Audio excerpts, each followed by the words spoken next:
Update sa ating crossbow o spear gun. Ayan, bali nilagyan ko siya ng hardwood sa guide nya, arrow guide o kaya yung dart guide, pati yung pinaka cross nya, crossbow. Ayan, hardwood na din yan, mulawin.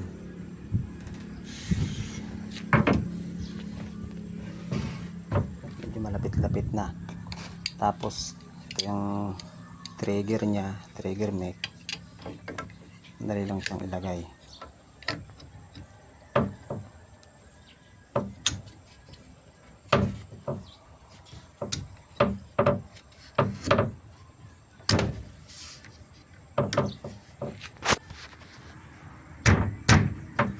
Ayan.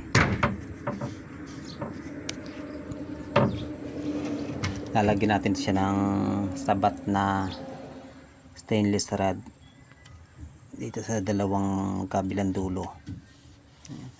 Mali yung gagamitin natin na dart ay 4mm lang o 3/16.